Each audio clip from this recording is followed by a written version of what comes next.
जय बंसी वाले की आप सभी को, आप सभी का दिन बहुत शुभ हो, मंगलकारी हो, इसी की कामना करती हूँ प्रभु से। और उम्मीद करती हूँ आप सभी का करवा चौथ का व्रत बहुत अच्छे से संपूर्ण हुआ होगा। कल बहुत अच्छा समय बिताया होगा सभी ने। तो आइए आज की कथा प्रारंभ करते हैं। और इससे पहले फिर से मैं आपको प्रार्थना करती हूँ कि मेरे चैनल को प्लीज़ सब्सक्राइब करें, और अगर आपको अच्छे लगते हो भजन कथाएं तो ज़रूर लाइक करें, कमेंट करें और इनको शेयर करें। प्लीज़ शेयर इसलिए करें कि जो लोग नहीं या जिनको ज़रूरत है कथा की वो उन तक पहुंच जाए। तो आगे जैसे बंसी वाले की इच्छा, आइए आज का कथा शुरू करते हैं।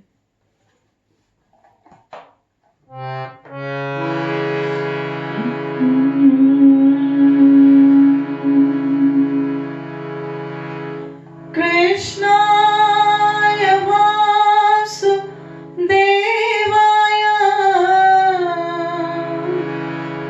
हरे परमात्मने प्रणताक्लेशनाशाय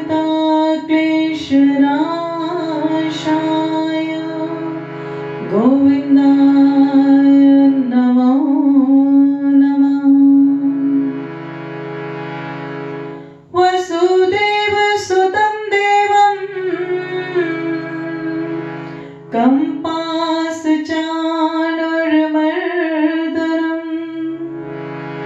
देवकी परमानन्दं कृष्णं वन्दे जगद्गुरुं। प्रियबाके बिहारी लाल की जय, बंसी वाले की जय, राधा रानी सरकार की जय। तो आइए कुछ समय के लिए प्रभु का मंत्र उच्चारण और उसके बाद कथा प्रारंभ करते हैं।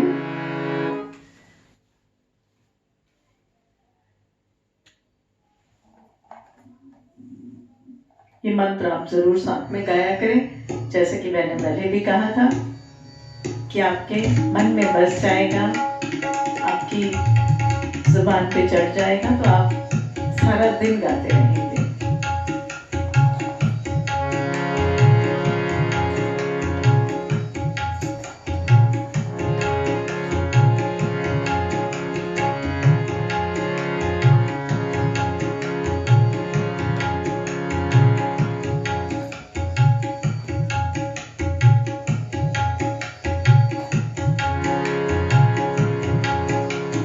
ओम नमो भगवते वासुदेवाय,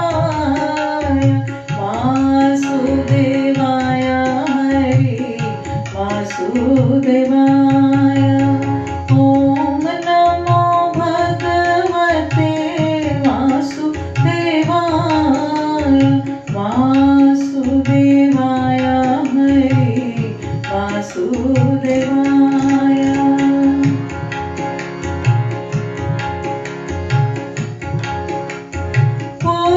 पुरुषोत्तम हरि वासुदेवाय, सर्व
वासुदेवाय।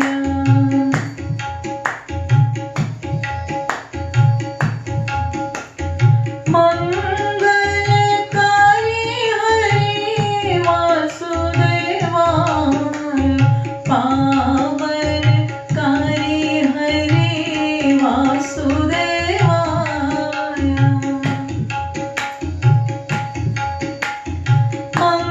मंगलकारी हरि वासुदेवाय, पावनकारी हरि वासुदेवाय।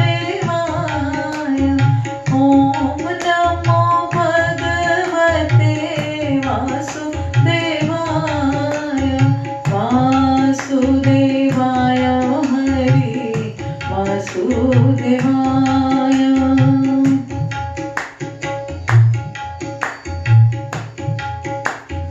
मदन मोहन हरि वासुदेवाय, मुरलीधर हरि वासुदेवाय।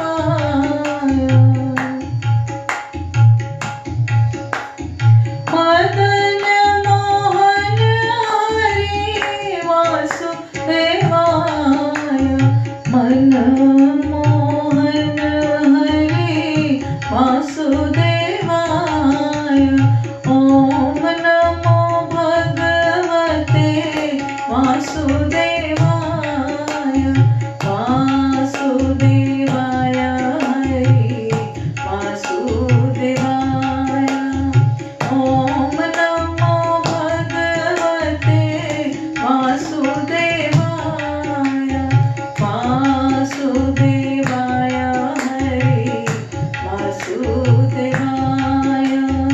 ओम नमो भगवते वासुदेवाय, वासुदेवाय हरि वासुदेवाय।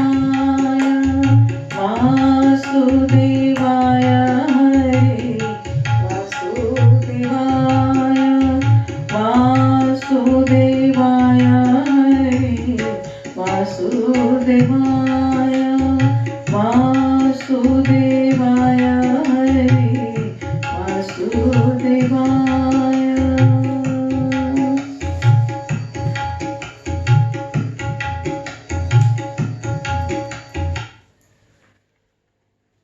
बोले बांके बिहारी लाल की जय, बोले कार्तिक महात्म की जय, बोले गंगा मैया की जय, तुलसी मैया की जय।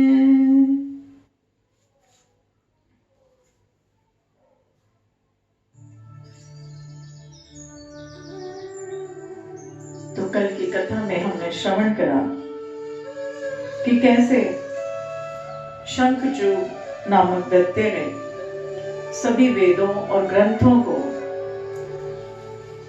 लेकर जल में छुपा दिया और खुद भी वो जल में छिप गया जाकर। तो उसके पश्चात जब ये प्रार्थना लेकर सभी देवता भगवान के पास पहुंचे, तब देवताओं को आश्वासन देकर, जैसा कि भगवान ने कल की कथा में कहा कि मैं अवश्य ही इस दैत्य से आपकी रक्षा करूंगा और ग्रंथों की रक्षा करूंगा।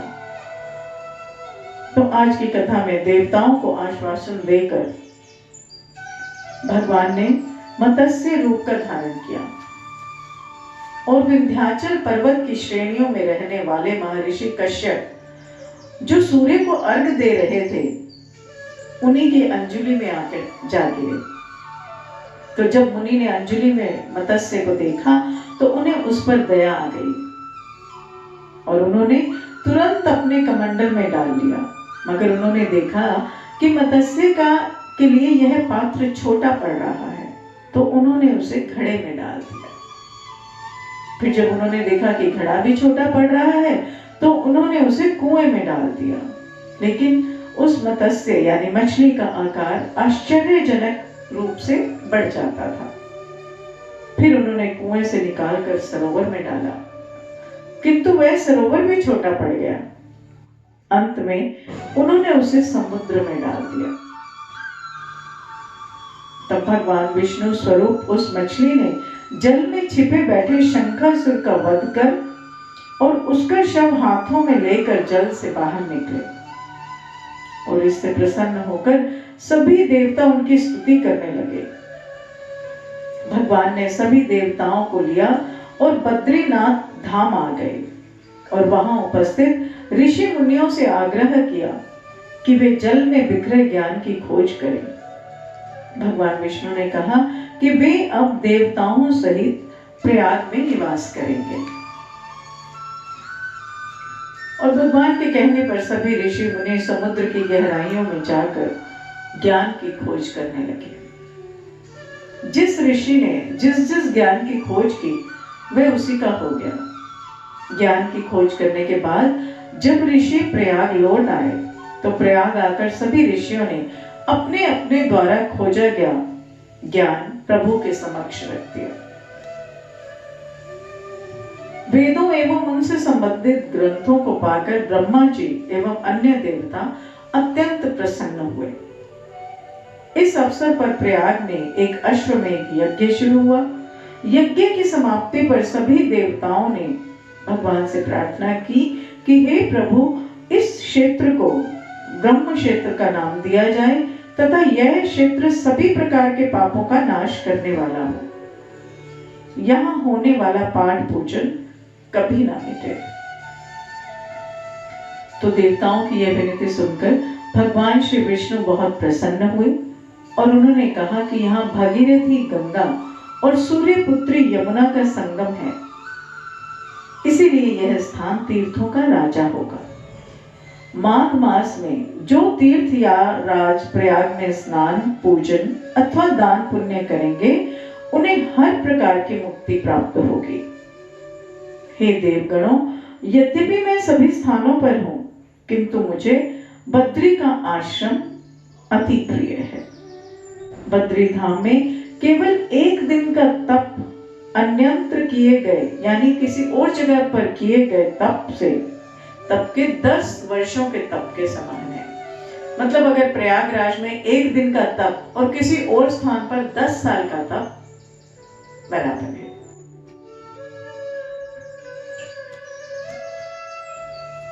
नारद जी ने राजा पृथु से कहा कि हे राजन, जो श्रद्धालु इस सुंदर कथा को श्रद्धा भक्ति सहित सुनता है वह तीर्थराज प्रयाग में स्नान और बद्री धाम के दर्शन का फल पाता है। तो लीजिए, इस कथा को सुनने मात्र से आप प्रयागराज में किए गए भक्ति और बद्री धाम के दर्शन का फल प्राप्त किया। आपने भी, हमने भी। बोलिए कार्तिक महात्म की जय। और यह कथा सुनकर नारद जी ने ब्रह्मा जी से शालिग्राम के पूजन की विधि पूछी तो ब्रह्मा जी बोले कि गंडकी नदी के उत्तर में 40 कोस दूर तक की पृथ्वी महाक्षेत्र कहलाती है। यहाँ शालिग्राम और गोमती चक्र पाए जाते हैं। गोमती चक्र युक्त चरणामृत लेने से मनुष्य की मुक्ति हो जाती है और शालिग्राम युक्त चरणामृत मनुष्य के लिए मोक्षदायी है।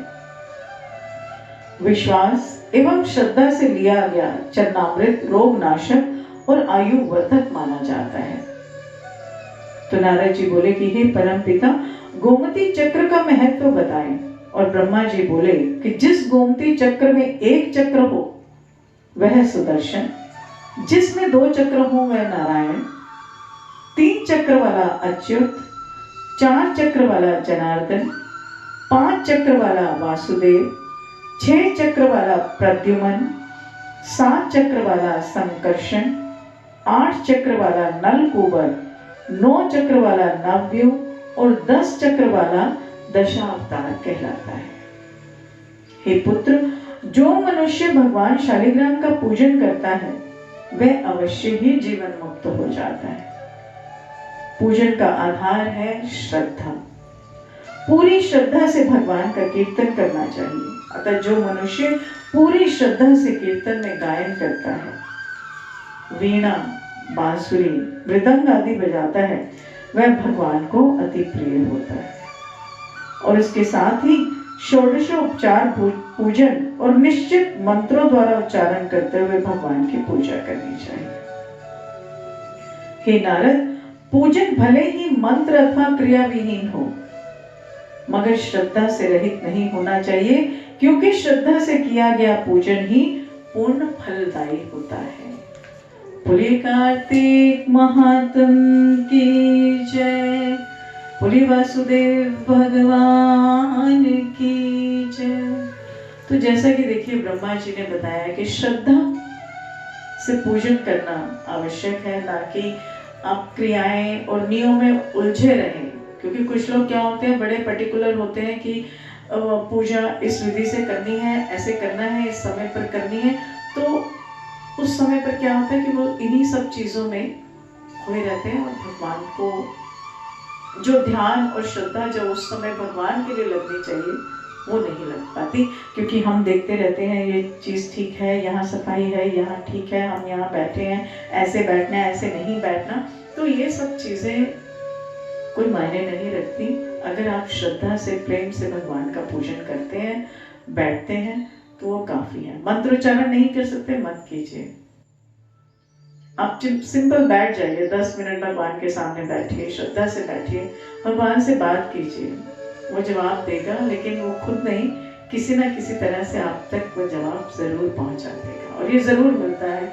आप जरूर करके देखिएगा, ये मेरा पर्सनल एक्सपीरियंस है। और इसी के आधार पर मैं एक छोटी सी कथा मीरा रानी की थी, श्रद्धा के ऊपर। क्योंकि मीरा रानी ने कभी कोई नियमों का पालन नहीं किया। तो सबसे पहले 7 वर्ष की मीरा एक बारी भगवान को भोग लगाने के लिए गई, क्योंकि उनके दादाजी का स्वास्थ्य ठीक नहीं था। तो दादाजी ने बोला कि जाओ मीरा, आज तुम सरकार को भोग लगा कर आओ। और मीरा रानी गई दूध का कटोरा लेकर सरकार के सामने कि लो प्रभु, आज पितामह का स्वास्थ्य ठीक नहीं, तो मैं आई हूं आज आपको भोग देने के लिए, लो ये दूध पी लो। भगवान दूध कैसे भोग लगाए तो मीरा को नहीं पता था कि वो कैसे भोग लगाएंगे। वो बैठी रही कि पियो, और वो पिए नहीं दूध। तो उन्होंने कहा भाई मैं उसी गाय का दूध धोकर लाई हूँ और उसमें मिश्री भी डाली है, सब कुछ वैसे ही है जैसे पितामह देते हैं, तो तुम पी क्यों नहीं रहे हो, दूध पियो। अब फिर बैठी वो, फिर उसने कहा देखो, अगर कहीं इस उम्मीद में हो कि पितामह आएंगे और आपको दूध का भोग लगाएंगे तो भूल जाओ, आज उनका स्वास्थ्य ठीक नहीं, वो तो नहाए भी नहीं, तो वो बिना नहाए तो आएंगे ही नहीं आपके पास भोग लगाने, आप भूखे रह जाएंगे, इसलिए आप दूध पी लीजिए। अब मीरा को लगा शायद मैं आई हूँ इसलिए प्रभु नाराज है। तो उसने कहा नाराज हो तो बताओ कि क्या करके लाऊं दूध को और जो आप पी लेंगे। तो ये थी श्रद्धा भक्ति मीरा की। और प्रभु ने उस 7 वर्ष की मीरा को दर्शन किए, दूध पिया। और जब पितामह ने भोग मांगा कि लाओ प्रसाद दो, तो उसने देखा कि दूध का एक बूंद नहीं बचा। जब मीरा ने देखा कि प्रभु तो सारा ही पी गए, उसने बोला लो, इतनी देर से बोल रही हूँ, इतने भूखे थे कि मेरे लिए आपने प्रसाद भी नहीं छोड़ा, इसीलिए इतनी देर से कह रही थी कि पी लीजिए जल्दी। और वो दादा के पास गई और दादा ने बोला चल नामक दो, भोग दो। तो मीरा ने कहा वो तो पी गए सारा। लगा कौन पी गया? बोली सरकार पी गया। अब कौन विश्वास करे मीरा की बात? तो इसे श्रद्धा कहते हैं। जहाँ श्रद्धा है वहां कुछ नहीं है। नियम जरूर पालन कीजिए, कर सकते हैं जरूर पालन कीजिए, लेकिन उसको दिल से, दिमाग से, वो उसी में खुश है। तो आइए एक छोटा सा भजन आपके सामने, उसके बाद कथा को विराम करते हैं।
ले बैठे मुरलीधर।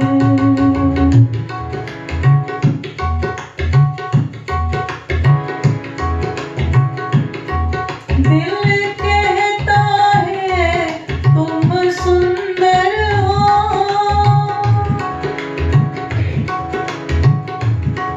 दिल कहता है तुम सुंदर हो, आंखें कहती है दिखलाओ।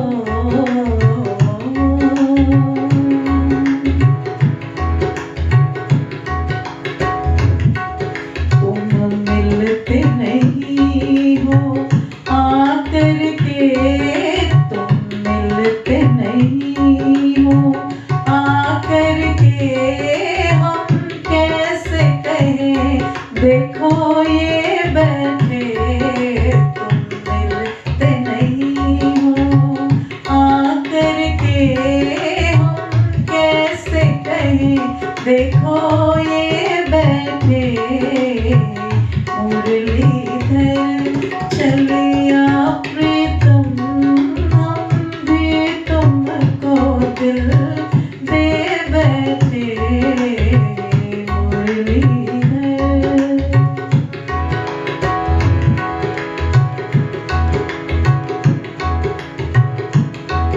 महिमा सुनकर हैरान हैं हम, महिमा सुनकर हैरान हैं हम। तुम मिल जाओ तो चैन मिले,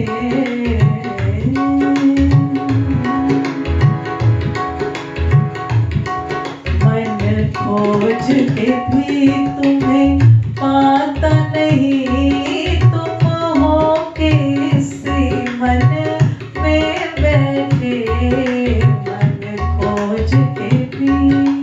हम प्रभु को बाहर ढूंढते हैं, कहाँ मिलेगा कहाँ मिलेगा, वो तो हमारे यहाँ होता है। मन खोज के भी तुम्हें पाता नहीं। तुम हो किसी मन में बैठे मुरलीधर। छलिया मोहन हम भी तुमको दिल दे बैठे मुरलीधर।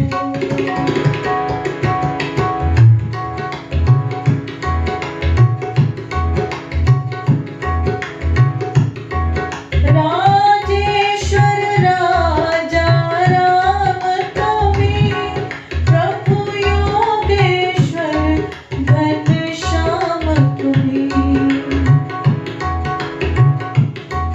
राजेश्वर राजा राम तुम्हीं, प्रभु योगेश्वर घनश्याम तुम्हीं।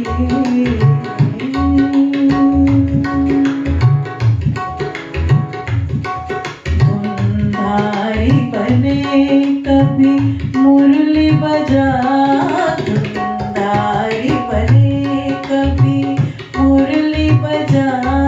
बंसी बटने दीवन में बैठे धुनधारी बने, धुनधारी बने कभी मुरली बजा।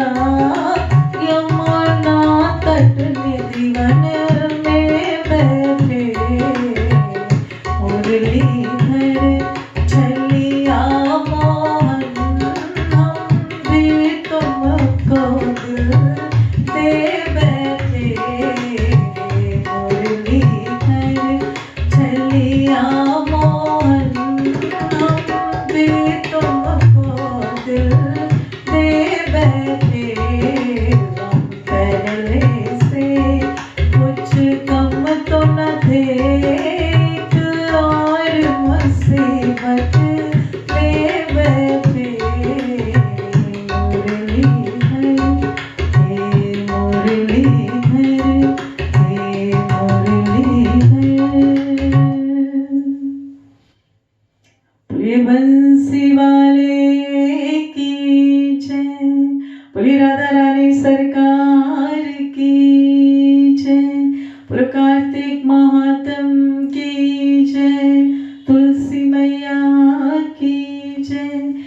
गंगा मैया की जय। जय जय श्री राधे, जय जय श्री राधे, जय जय श्री राधे। तो इसी के साथ कथा को विराम देती हूँ। कल फिर आपसे मुलाकात होगी, तो कहते रहे जय बंसी वाले की। राधे राधे।